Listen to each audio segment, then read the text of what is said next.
Unemployment is persistent economic and social challenge faced by many countries around the world, including Malaysia. As a developing nation located in Southeast Asia, Malaysia has made significant strides in economic development over the years. However, despite its progress, the country continues to grapple with the issue of unemployment, which poses various implications for individual, society, and the overall economy.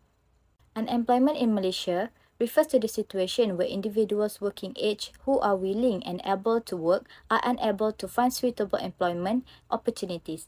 It is a multi-phase issue influenced by numerous factors such as economic condition, labor market dynamics, educational disparities, technological advancement, and government policy. Unemployment not only affects individuals' financial well-being but also has broader societal implications. It can lead to increased poverty, social inequality, and decline in overall economic productivity. Addressing unemployment in Malaysia requires a comprehensive approach that involves collaboration between the government, private sector, and educational institutions to create an enabling environment for job creation, skill development, and entrepreneurship. In this discussion, we will explore the causes, consequences, and potential solutions to the issue of unemployment in Malaysia. By understanding the complexities of this challenge, we can work towards developing strategies and policy that promote inclusive growth, reduce unemployment rates, and foster more resilient and prosperous economy for all Malaysians. What are the issues of unemployment? So there has been much discussion on whether the rising unemployment rate is due to lack of job opportunities or job seekers are being too excessively picky. The earlier generations are claiming that the youth are too lazy and they refuse to do labor-intensive work, whereas the younger generation, they feel like for the jobs that are being offered, they are not compensated well enough and could not get into the positions because the older generation refused to step down and retire. So, these clashing perspectives between them are giving more insights into the issues and problems of unemployment. One of the issues that have been highlighted for such a long time when it comes to unemployment is the scarcity of career opportunities. Every generation is affected by this problem, from the elderly job searchers who are turned down because of their ages and the younger job candidates who are turned down because they lack the necessary training and experience. Ever since the pandemic has severely affected the world, many older workers are attempting to re-enter the workforce as a way for them to save up their money that mostly was gone while trying to survive the COVID-19. In addition, the concept of raising Malaysia's retirement age from 60 to 65 has lately been brought up for discussion as an effort to aid the older workers in securing their assets for the future. However, raising the retirement age perhaps could possibly hurt the senior workers. Study has shown that many companies view older workers as a competitive disadvantage because of the false idea that older workers are slower and less adaptive. Applying this statement in Malaysia, this serves as an example of how many businesses will reject hiring older workers if the retirement age is raised from 60 to 65. Additionally, they may be subjected to age discrimination, which also may turn into harassment, making the workplace become unwelcoming and make it difficult for them to feel valued or appreciated at work. As for the young job seekers, increasing retirement age also has the potential of increasing the number of them to be unemployed. This is because when senior workers stay longer in their careers until the retirement age, this restricts many job opportunities for the youth because the companies will feel like there's no need for them to open up a new position. They will aim to pay younger workers as little as possible because they are thought of as newbies and inexperienced, because they do not want to hire older workers, which can be very costly hiring them, such as for their healthcare and pension plan. Not only that, but it might be challenging for young people to advance to a higher level position if the senior employees are not retiring. Hence, demoralize and demotivates them because they realize there is no opportunity for them to have career advancement. There is no disputing that foreign workers do help to fill the workforce gap in the Malaysian labour market. There are many of them, and without anyone realizing, they have been everywhere in our life, such as security guards from Nepal, Bangladeshi construction workers, and Indonesian were hired as maids, babysitters, and cleaners. And this causes many domestic workers to often get overlooked. But there was a study that shows that foreign laborers do not necessarily take job opportunities away from the locals because the majority of jobs held by the foreign workers are unskilled, while the majority of jobs held by the Malaysians are semi-skilled and skilled. Even though research suggests that their overall impact is quite small, the presence of foreign employees do disadvantage a very small proportion of Malaysians, be it people with higher education or lower education. For instance, the hotel sector is heavily dominated by foreign employees, making it difficult for many graduates from local institutions to find employment. If companies keep on depending on this low-cost labour force over an extended period of time, it will discourage investment in innovation and highly skilled employment, thus delaying the country's progress towards becoming a high-income country. Therefore, the policymakers and the big businesses should see the wider picture on how hiring foreign labour in the long run may in some ways dangerously affect the structural restructuring of Malaysian economy. Last but not least, skill mismatch between the individuals and the market demand. A skill mismatch happens when the employees or the candidates' actual skills differ from the skills required by the company to carry out their task successfully. This problem is prevalent at the moment in Malaysia because many companies are less inclined to teach new graduates from scratch, and these new graduates, they are expected to be fully prepared with the skills and abilities that they can offer value to the organizations. This frequently occurs among young people because sometimes the abilities and skills that they learn from the school do not meet the needs of the current market demand. Thus, it shows that having just graduated from university does not guarantee employment. The continually high young unemployment rate of 10%, according to Malaysia's Economy Minister Muhammad Rafizi Ramli, is mostly due to a mismatch between the trained talent produced by local training institutions and the real skills in demand by the market.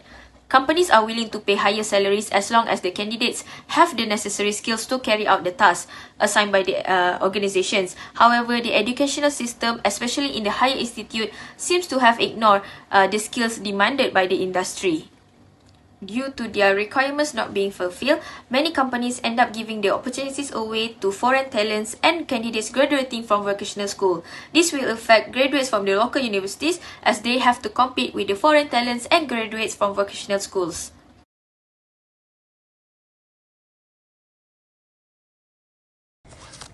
Hello, my name is Endo Nur Afika and I will continue with the implications of unemployment. So what are the possible implications of unemployment? First and foremost, unemployment leads to poverty due to the absence of earnings. When individuals lack unemployment, their income significantly reduces, leaving them without financial resources to support their families. The likelihood of falling into long-term unemployment increases when individuals experience initial unemployment, potentially leading to the formation of a poverty cycle as families are not able to purchase the necessary tools to become employed. This lack of financial resources creates a cycle where it becomes harder to find employment. Living in the impoverished areas further decreases the chances of finding work due to the inadequate housing, underfunded schools, and limited access to transportation. This is mentioned in Shah and Kuhawar in their journal article published in 2019. Low unemployment rates are associated with higher crime rates, including crimes committed by both employed individuals and school-age individuals. Regions with high unemployment tend to experience more violence and vandalism, especially among the youth population. Economic growth can be defined as the process by which a nation's wealth increases over time. The GDP, or more specifically, the yearly growth rate of the real GDP, is the most popular metric used for this phenomena. The percentage of jobless people in the labour force is then used to calculate the unemployment rate. According to Okun 1962, as cited in Al-Fawaz and Sawai 2020, a relationship between economic growth and unemployment that later helped to explain the decline in unemployment as measured by the GDP. It was indicated that there is a negative relationship between unemployment rate and the rate growth of real output. Moreover, there is a law, namely Okun's law, which investigates the relationship between unemployment of the countries and growth rate in a statistical way from the perspective of the economy. It is indicated that much of country gross domestic product may decrease when the unemployment rate is higher than its natural rate. One of the negative impacts towards unemployment is it can lead to social unrest and dissatisfaction to the government. Unemployed individuals may feel frustrated and hopeless from the political system. More than half of 106 countries surveyed by the ILO face an increase in social unrest and discontent, as said by the New World of Work report published by the IILS. It leads to a bad perception of the political system ruled by the government. Thus, it can lead to protests and demonstrations as people express their dissatisfaction with the government handling of the economy and the job creation. We put here some sort of example that not only happened in the country of Malaysia but also in Nigeria. A large number of university graduates are produced each year, but the limited employment opportunities create a sense of frustration among them. After completing their education, graduates initially feel happy and hopeful. However, as time goes on and they remain unemployed, this hope turns into frustration. The lack of job opportunities in the economy, especially in sectors that can absorb their graduates, leads to their prolonged unemployment and the resulting frustration. An example of dissatisfaction with the government can be seen in the South Africa's union. It was coordinated by the South Africa Aid Workers Unions. They have asked the government to take action to solve problems like high unemployment, more people become poor, and the problem of things costing too much to live. After discussing about the issues and the impact, we will continue with recommendations for government to decrease the unemployment issues in this country. The first recommendation for the government to decrease the unemployment rate in Malaysia is by decreasing the retirement age. According to Section 4 of Minimum Retirement Age Act MRAA 2012, the minimum retirement age of an employee shall be upon the employee attaining the age of 16. This is the minimum age for employee to retire. These regulations are being enforced in 2013. Before 2013, the actual minimum retirement age was 55 years old. The increase in the retirement age from 55 to 60 in July 2013 resulted in the loss of approximately 1 million jobs for fresh graduates and new entrants to the labour market. The impact of increasing the retirement age will lead to limited job opportunities for younger workers to enter the job market or advance their career. When senior workers decided to stay in the workforce longer and delay their retirement, it will reduce job opportunities for the youth. This can be difficult for the younger workers who only recently joined the workforce or looking for new opportunities. The Malaysian Employers Federation argued that extending the retirement age could heighten the rate of youth unemployment and lead to a decrease in human capital in the future. The Department of Statistics Malaysia has revealed the youth unemployment rate has been increased in recent years from 10.8% in 2019 to 13.8% in 2020 for youth aged 15 to 24, which means unemployed youth contribute a large percentage to the country's unemployment rates. Therefore, the decrease in retirement age will lead to huge job creation as it will create more job opportunities. It also will create a more balanced distribution of job opportunities across different age groups. It allows older workers to retire early, giving them the chance to enjoy their retirement while facilitating the entry of younger workers into the labour force. The second recommendation for the government to decrease the unemployment rate in Malaysia is by lessening the dependency on foreign workers. The presence of foreign workers may ease Malaysia's burden in the working field, but the government of Malaysia should not turn a blind eye by letting foreign workers keep dominating the Malaysia industrial sector. It is true that foreign workers give a lot of benefits for our country, but Malaysia should decrease the dependency on foreign labour. The number of foreign workers keep increasing as reported by the Statistics Department. Statistics Department has recorded 2.1 million foreigners working in various sectors in Malaysia up to June 2022. They are about 15% of the total foreign labour force in recent years according to Labour Force Survey. Instead of giving these job opportunities to the foreigner, the government should prioritise local workers to fill in the position. As we all know, the foreign workers should only work for low-skilled jobs. But the problem arises here when there are foreign workers starting to dominate the upper-level position. For example, in the retail industry, food and beverage industry and factory industry, the position for the manager are dominated by the foreign labour. This will open up the opportunities to start dominating the employment sector in Malaysia. Therefore, the government needs to revise their policy in the foreign labour affairs to reduce the entry of outside workforce. By reducing the number of foreign workers, there will be more jobs opportunity to be filled by the locals. The last recommendation for the government to decrease the unemployment rate in Malaysia is by enhancing the TVET system in Malaysia. TVET stands for Technical and Vocational Education and Training.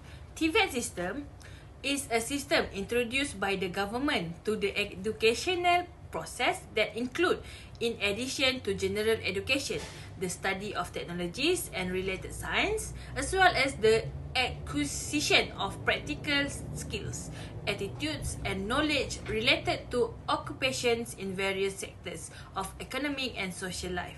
It combines formal and informal education to equip young people with the skills and knowledge needed in the workplace, with a focus on industry practice. This system actually had been implemented long ago by Malaysia government. However, the implementation of this system did not receive well response from the citizen, as the citizen perceive this TVET system is being established for those students who are not doing well in school. Many parents did not want to send their children to receive this TVET education.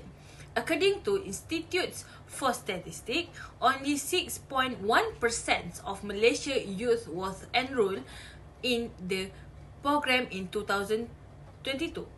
The number of enrollment can be seen as the lowest percentage compared to the neighbouring countries like Singapore, Indonesia and Korea. From this percentage, it shows that Malaysia is still behind in implementing the TVET system. As TVET system is designed to instill skills that cannot be gained in the classroom, the government of Malaysia should keep the TVET curriculum relevant to the current market demand. It should continuously evaluate and modify. TVET college and industry partners must work closely together to identify new skills and integrate them into the curriculum. For TVET educators to keep current on industry trends and practices, this may be accomplished through industry advisory boards, frequent company visits, and internship. TVET students can benefit from internship, apprenticeship, and industry attachment program by developing strong relationship with companies, trade groups, and chamber of commerce. This cooperation may also result in the distribution of modern equipment, guest lecture by professionals in the field, and collaborative research initiative, guaranteeing that TVET graduates have the necessary and useful skills to be used in the future. In conclusion, it is essential for the Malaysian economy to strive for inclusive growth where the benefit of economic development are shared by all segments of society. Reducing unemployment rates and creating quality employment opportunities are vital steps toward achieving this goal. By addressing the root causes of unemployment, investing in human capital development, and fostering the resilient and diversified economy, Malaysia can pave the way for a more prosperous and equitable future. Ultimately, the fight against unemployment requires a collective effort and long-term commitment. By continuously adapting to changing economic landscape, nurturing a skilled and adaptable workforce, and implementing supportive policy, Malaysia can overcome the challenges posed by unemployment and build a vibrant and inclusive economy that benefits all Malaysians.